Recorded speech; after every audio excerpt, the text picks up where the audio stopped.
Alors bonjour à tous, je sais que ça fait longtemps que vous attendez ce tuto sur la fabrication de nids de fourmilières. Vous avez été nombreux dans cette vidéo que j'avais postée à l'époque, comme quoi j'avais fait un nid sur ma fille, à me demander mais comment tu t'y es pris, peux-tu nous faire un tuto?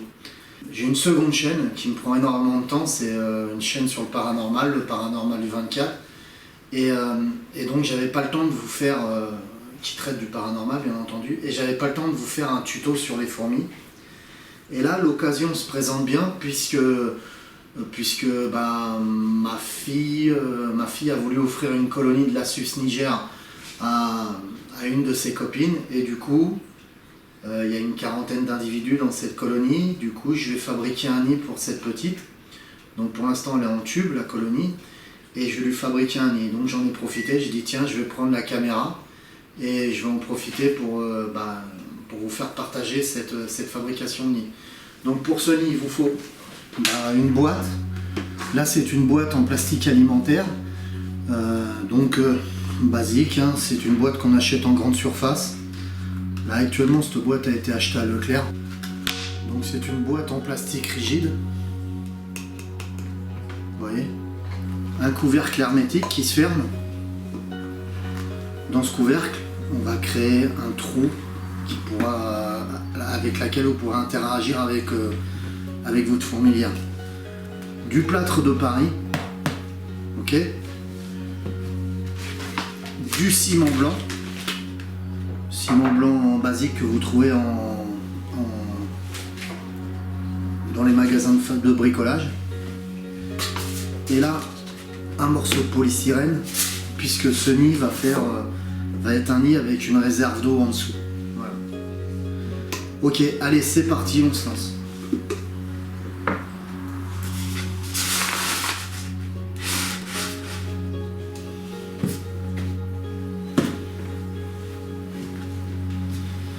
Le principe, c'est de créer, avec ce polystyrène, le principe c'est de créer un genre de remblai, on va dire entre guillemets, pour pouvoir couler votre pierrot constitué, de façon à quand vous le démoulez, vous pouvez enlever votre polystyrène et du coup vous avez cette réserve d'eau. On place le nid comme ça.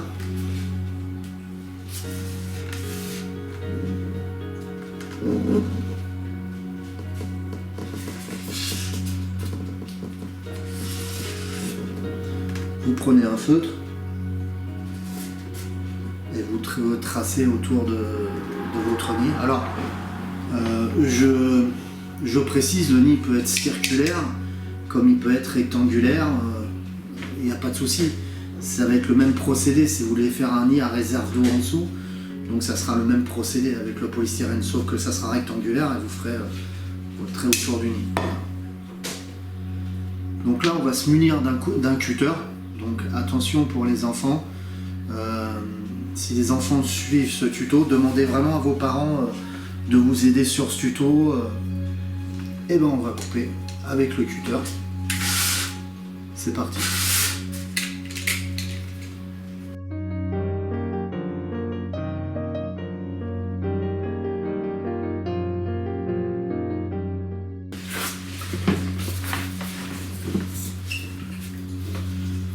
Donc là, on va voir que ça passe pas, donc on va affiner avec le cutter le morceau de polystyrène.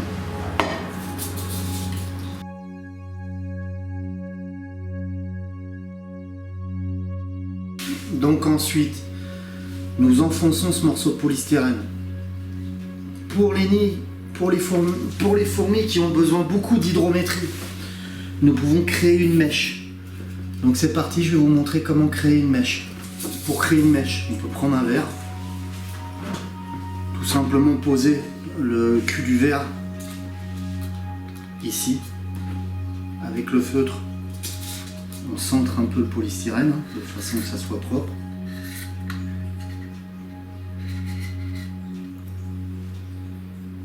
Hop, c'est pareil de nouveau, même punition. On va rentrer le cutter et on va ouvrir de façon que ça soit propre. J'insiste bien sur le fait que les enfants qui regardent ce tuto soient assistés avec les parents et des adultes, vraiment pour se servir du cutter, hein. C'est très dangereux. Voilà. À l'aide d'un morceau de papier de verre, vous pouvez affiner le tout. Donc là en l'occurrence c'est un petit socle où je pose mon papier de verre. Donc là c'est un papier basique, hein. Vous pouvez prendre un papier de verre à la main et faire la même chose de façon que tout soit propre avant le moulage. Voilà. Une fois votre gabarit fait, je vais appeler ça un gabarit, et ben on va prendre de l'huile de cuisine, huile de tournesol, huile d'olive, tout ce que vous voulez. Donc à l'aide du verre avec lequel vous allez tracer votre gabarit, vous allez prendre de l'huile traditionnelle de cuisine, hop, vous versez un petit fond comme ça, et vous allez vous en servir pour badigeonner l'intérieur de la paroi. C'est ce qui va vous aider à démouler ensuite votre nid. Voilà.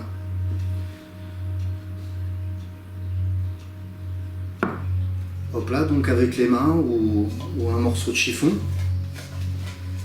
vous badigeonnez bien le nid de façon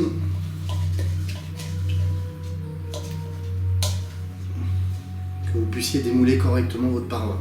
Prends notre fameux gabarit et on en glisse un peu aussi de façon qui se décolle bien de la pierre entre guillemets reconstituée que nous allons faire.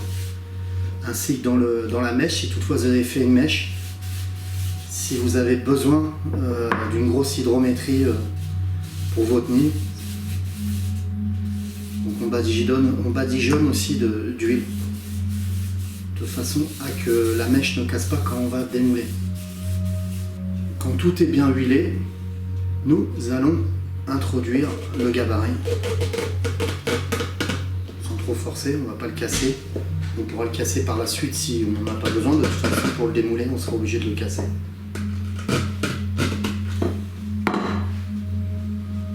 Donc le principe du gabarit, c'est qu'il soit à peu près droit, hein, pour qu'il y ait quand même un minimum d'aspect assez joli pour la réserve d'eau. Voilà. Donc pour l'instant, ça donne ça. Voilà. On passe au ciment et au plâtre. Donc, vous allez me dire pourquoi du ciment blanc et pourquoi mélanger le plâtre. Le plâtre est agréable parce qu'il est tendre à creuser, donc on peut creuser nos galeries facilement et il sèche assez vite. Le souci du plâtre, c'est qu'il est tendre. Certaines variétés de fourmis vont pouvoir creuser ce nid. Donc on rajoute 20% de ciment blanc qui va durcir l'ensemble et qui empêchera aux fourmis de creuser. Et l'intérêt de mettre le plâtre avec le ciment blanc, c'est que le plâtre du coup durcit très rapidement. Avec le ciment blanc, il va durcir un peu moins rapidement, mais il va durcir de façon qu'on puisse le creuser quand on l'aura démoulé. Que quand le ciment blanc est dur, complet et qu'on va le démouler, il sera impossible de creuser. Voilà. On attaque le mélange. Donc pour le mélange de cette entre guillemets pierre reconstituée, qui n'en est pas, hein, mais j'appelle ça de la pierre reconstituée, et ben on va utiliser tout simplement un saladier puisqu'il ne faut pas une grosse portion de ciment. Voilà. Et on va se servir d'un verre qui va nous servir à doser.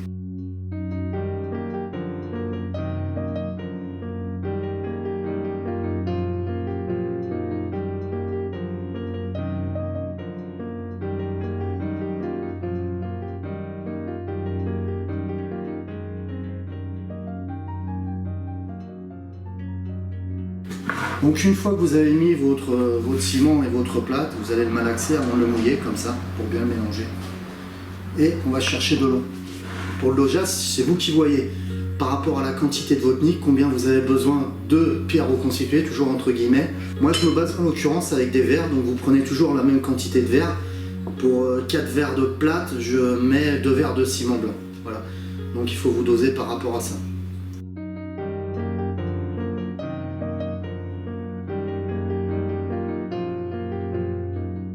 Le principe, c'est que ça donne cette onctuosité. Vous voyez, ni trop dur, ni trop mou.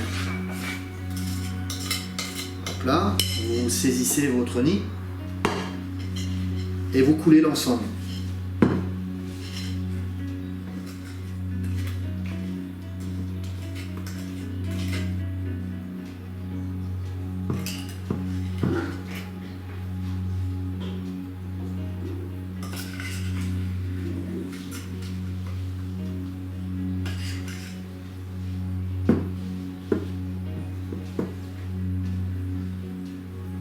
Une fois que vous avez versé votre pierre reconstituée dans votre verre, vous allez tapoter comme ça, de façon à faire monter toute l'air et de façon à vibrer correctement pour faire remonter toute l'air et de façon à vibrer correctement votre pierre reconstituée.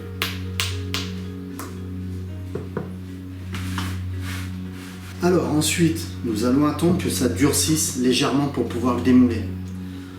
Vous avez aussi une possibilité, c'est de mettre un caillou ou des petits cailloux, des petits décors tout de suite, d'en profiter quand il commence plus ou moins à se durcir. Vous pouvez prendre des cailloux de l'extérieur, les stériliser bien sûr, en les faisant bouillir, ou bien en les passant au micro-ondes dans l'eau aussi.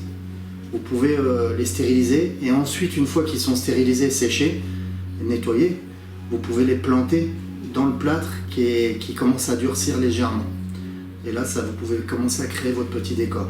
Vous pouvez ensuite, même avant de faire ce mélange-là, vous pouvez introduire des pigments naturels dans le plâtre. C'est-à-dire, si vous voulez que votre nid soit bleu, soit vert, soit noir, pour de la Lasius flavus par exemple, ça peut être intéressant. Pour de la Myrmica rubra, faire un nid de couleur sombre pour mieux les apercevoir.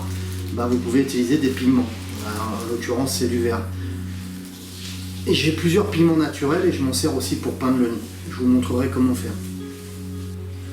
Donc, bien sûr, il y a plusieurs façons. Il y a plusieurs façons de faire ces mélanges-là. Bon, à l'occurrence, j'utilise du ciment blanc, du plâtre, c'est ce que j'avais sous la main. Mais si vous voulez vraiment un nid très hydrofugé, si vous avez vraiment besoin d'une variété qui demande beaucoup d'hydrométrie, vous pouvez introduire de la litière de chat à base d'argile que vous trouvez dans les magasins bio. Et une fois que vous aurez introduit un pourcentage léger de cette litière, l'hydrométrie sera beaucoup plus importante dans le nid.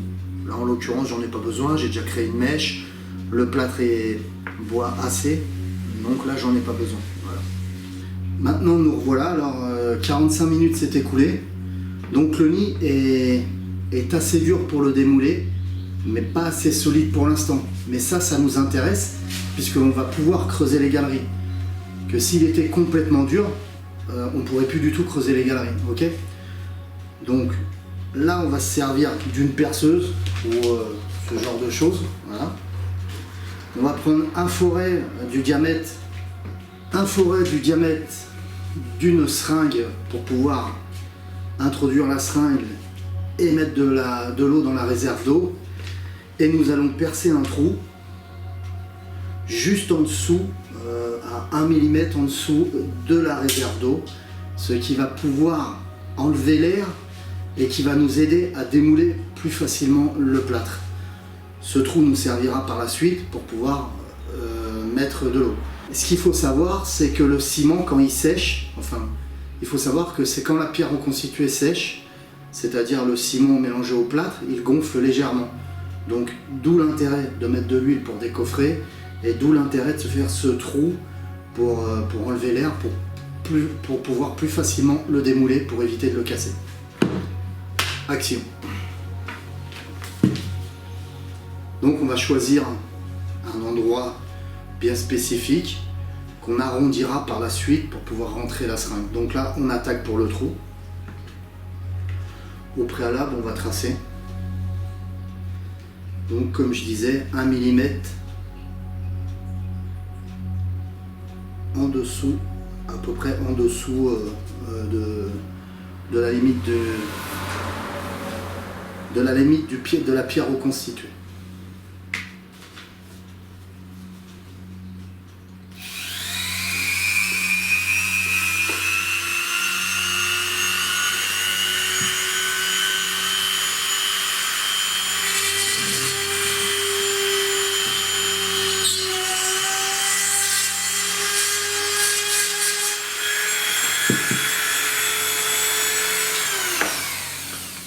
chose importante pour les enfants qui nous regardent, comme je vous l'ai dit tout à l'heure, pareil pour le cutter et pour la perceuse, vous êtes accompagné d'un parent ou d'un adulte pour vous aider à faire le trou. Deuxième chose importante, quand vous percez, n'enfoncez pas complètement votre forêt, car vous pourriez toucher la mèche que vous avez fait pour l'hydrométrie. Donc là, tout correspond, impeccable. On va s'attaquer au démoulage.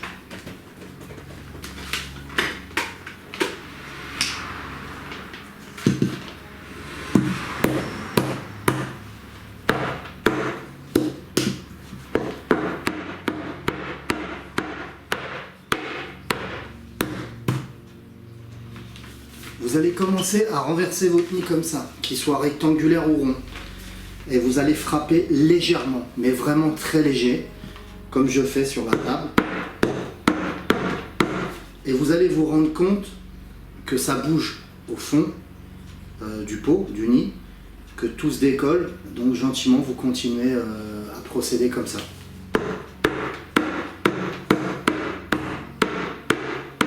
Jusqu'à temps que votre nid tombe tout seul.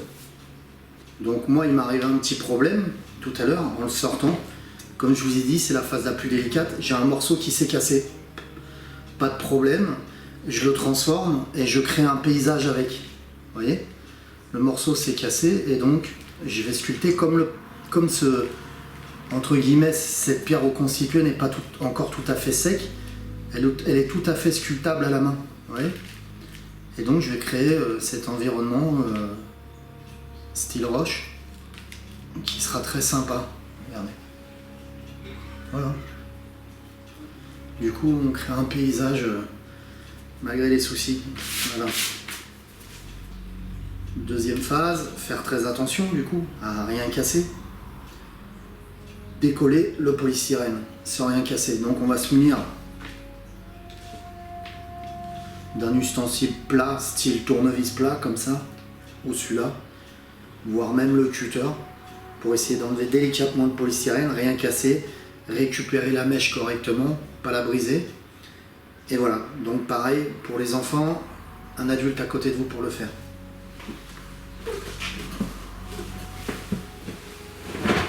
Hop.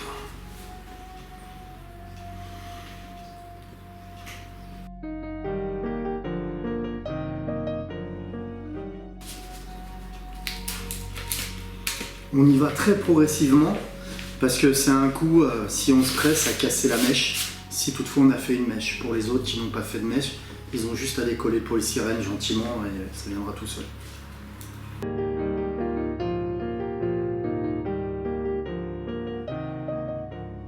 Donc là nous revoilà, on va attaquer maintenant les galeries. Pour cela il vous faut un crayon à papier pour tracer les galeries. Moi j'en ai pas en l'occurrence, j'aurais pu utiliser ce feutre avec lequel j'ai tracé sur mon polystyrène, mais je vais éviter pour éviter toute toxine qui pourrait s'imprégner dans le plâtre. Donc je vais me munir de ce tournevis et je vais dessiner plus ou moins les galeries que je vais obtenir. Voilà. Et ensuite je vais les creuser.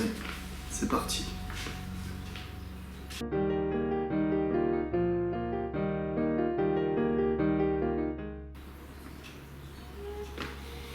Donc ce qui peut être intéressant pour les galeries, on pourrait dessiner une grosse galerie et ensuite une toute petite galerie. Pourquoi? Parce que on pourrait avoir une entrée pour la petite galerie et donc pour une petite colonie, et on boucherait le trou pour la grande galerie pour pouvoir mettre une colonie, une jeune colonie dans ce nid qui ne salisse pas les autres galeries, etc.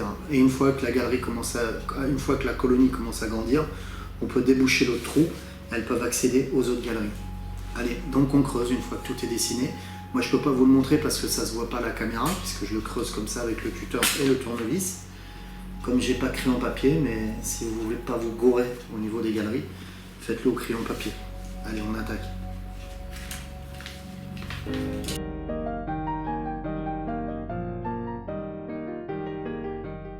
Donc là on se retrouve, donc on va pouvoir commencer à sculpter peut-être quelques petites décorations, alors créer de fausses pierres, de choses comme ça.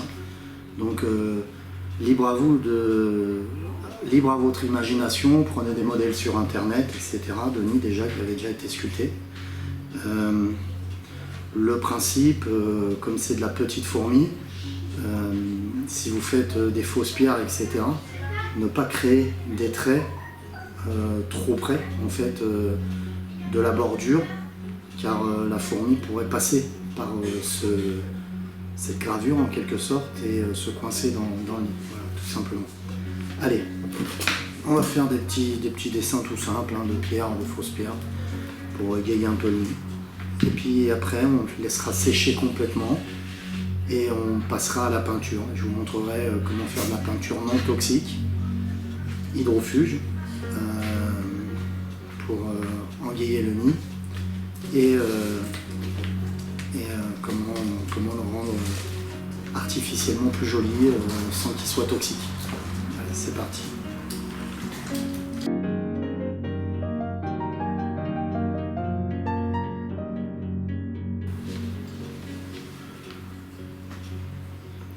Donc voilà ce que ça donne une fois sculpté. Voilà, donc là je l'ai fait assez rapidement, j'ai pas trop pris mon temps. L'effet vieille pierre est fait exprès, hein, des pierres qui ne sont pas pareilles. Là j'ai fait un effet de pierre creusée à l'intérieur, ça sera sympa, on fera ressortir le joint avec la peinture. Voilà, donc le petit trou là, ça va être le trou qui va accueillir la seringue pour pouvoir remplir la réserve d'eau. Voilà. Donc on va attendre 4 heures maintenant, on le nettoie brièvement. Alors je vous conseille une brosse à dents. Alors je vous conseille une brosse à dents souple pour nettoyer le nid. Moi actuellement j'en ai pas, donc j'ai plus de brosse à dents souple, donc j'ai pris cette petite brosse et délicatement je brosse et je vais poser mon nid, je vais le laisser sécher pour la peinture.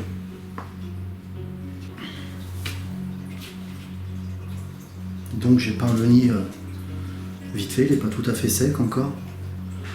Et voilà l'aspect que ça peut donner. Donc ça m'arrive de blanchir les galeries aussi, de prendre de la peinture blanche et cette fois-ci pas mettre doser moins fort la colle à bois acrylique, de façon que ça soit pas tout à fait hydrofuge dans les galeries. Je peux aussi rajouter de la colle à bois toute simple mélangée avec de l'eau dessus, l'air de chasse, pour la rendre plastifiée, pour éviter les traces de salissure et qu'elle soit plus simple à nettoyer. Donc elle fera un effet plastifié. Là j'ai pas trop forcé dessus, donc une fois sec ça baillera sans plus. Là j'ai mis qu'une couche, on peut rajouter plusieurs couches suivant ce qu'on veut obtenir. On peut rajouter des teintes différentes suivant ce qu'on peut obtenir. Tout à l'heure, je crois que vous avez vu un petit sachet de pigment naturel. Donc voilà, c'est un mélange de pigment naturel avec de la colle acrylique, tout à fait inoffensif, quoi. Voilà. Donc la mèche, je ne la peins pas. Là, ça a échappé, donc je vais essayer de nettoyer un peu. Mais la mèche, je ne la peins pas pour qu'elle soit au maximum hydrofuge. Je pourrais mettre un peu de blanc dessus pour la rendre un peu plus claire, mais je peux la laisser comme ça. Une fois sec, de toute façon, complètement sec, le nid sera beaucoup plus blanc. Voilà. Là, on va attaquer le flocage. Alors pareil, c'est une question d'esthétique, le flocage. C'est pas surtout pour... c'est pas du tout pour l'aspect...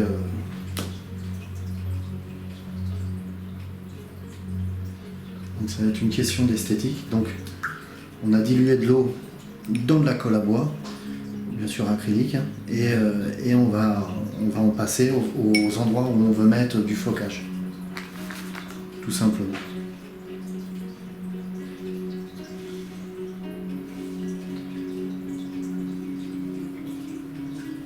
Donc là, en l'occurrence, j'ai envie d'en mettre là en haut de cette petite colline.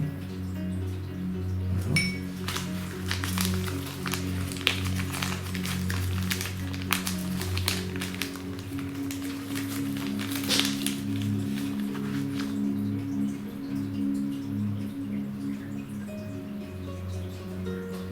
Flocage, là, je vais le mettre dessus, je souffle.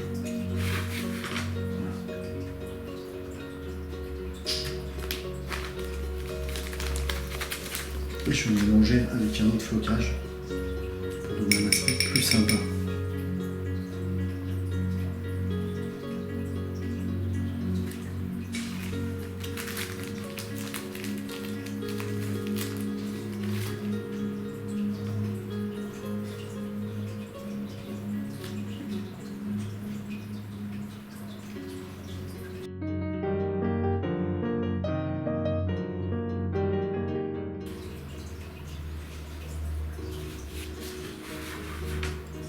Donc en temps normal, j'attends que la peinture sèche beaucoup plus vite. Là, je vais aller plus vite sur le tuto, mais bon, ça gêne pas trop. Mais bon, comme la peinture n'est pas sèche sur les bords, donc j'ai du flocage qui colle sur la colle aussi, donc c'est moins joli que si j'avais attendu que ça sèche complètement, quoi.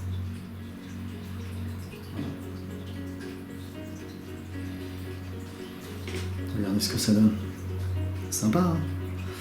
Alors on va pas trop surcharger en flocage parce que ça sert à rien. C'est juste un petit aspect esthétique. Et on va attendre que la peinture sèche pour pouvoir l'enquiller dans sa boîte. Voilà.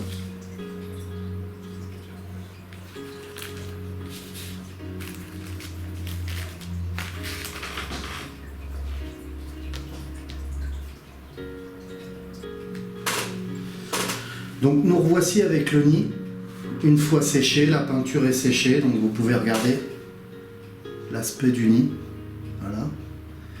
Donc nous allons l'introduire dans la boîte en plastique. Pour éviter de rayer la boîte, j'ai pris de l'eau chaude et je suis en train de dilater, on va dire entre guillemets, le plastique. Je chauffe le plastique pour qu'il y ait un minimum de... pour que la boîte se dilate et puisse faire passer correctement le nid sans rayer le nid, sans rayer la boîte en plastique. Excusez-moi pour les bruits extérieurs, il y a mes enfants, c'est le mercredi après-midi, donc ils bougent, donc il y aura des bruits parasites, on va dire, en quelque sorte. Une fois que le nid est à l'intérieur, on va s'occuper du couvercle. On va prendre une scie cloche pour ne pas se louper et on va aller percer le couvercle ici exactement, et ensuite on pourra disposer de l'huile paraffine tout autour du couvercle.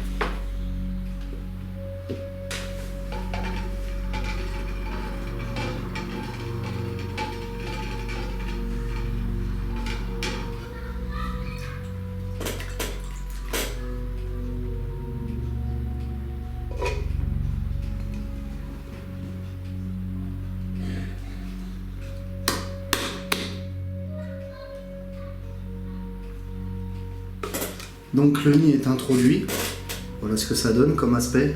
Maintenant je vais aller percer au garage le fameux couvercle. Allez, à tout de suite. Donc le trou est fait à la scie cloche, voilà ce que ça donne. Là-dessus, faut le nettoyer parce qu'il y a encore plein de poussière, mais une fois nettoyé, on va mettre de l'huile paraffine tout autour. Vu que c'est un plafond périphérique, ça empêchera que les fourmis puissent s'évader. Voilà. Une fois terminé, voilà, le nid, ça donne ça.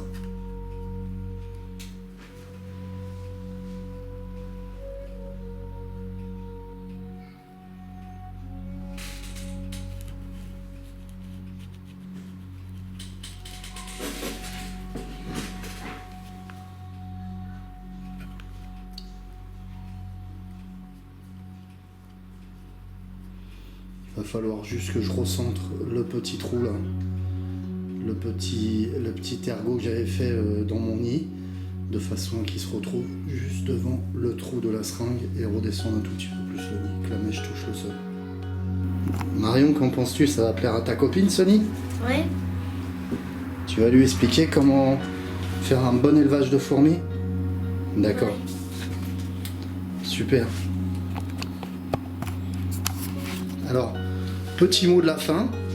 Pour tous les jeunes qui regardent cette vidéo et qui veulent débuter dans la myrmicologie, c'est de ne pas aller acheter en Chine.